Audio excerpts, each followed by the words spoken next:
What's up, guys? Today is day 34 of Deadlift Everyday.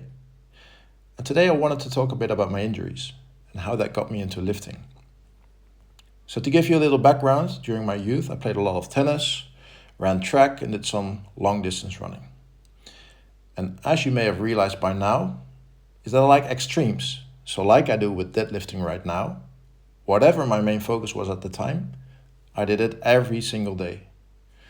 And even when you're young, that causes some wear and tear, especially when there are some abnormalities in your body. In my case, my hip structure. So long story short, around age 22, I started having hip issues, which first only caused pain after playing tennis or running, but after also during daily activities, like walking. I decided that it was time to get that sorted out. And after seeing many doctors and surgeons, it turned out that I had a torn labrum, which is the cartilage in your hip socket. There was abnormal bone growth on the ball of my femur, which is the upper thigh bone, and on the hip socket, which caused my femur to jam into the socket during, for example, sprinting or deep squat. Luckily, the surgeon I was seeing at the time was specialized in hip arthroscopy for FAI, which means femoroacetabular impingement.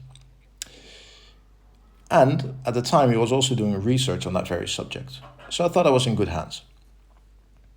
I decided to have the surgery, and after 2 weeks walking on crutches, rehab started. I still try to get back to tennis and running, but the labrum was shaved down so much that it could not absorb the forces being exerted on it during those activities. So I quit playing tennis and running. I did already lift at the time, mainly to support my sports activities. I think my deadlift was around 200 kilos or so back then. So I thought, let's stick with that and give that lifting thing a serious go. And here we are 12 years later, still lifting and loving every second of it. So sometimes it feels like these things have to happen and that it was just meant to be this way. I was left with no choice but to lift or take up knitting. But that was never really my thing. Well, I hope you enjoyed the video. That's all I have for today. I will see you guys in the next one. Peace.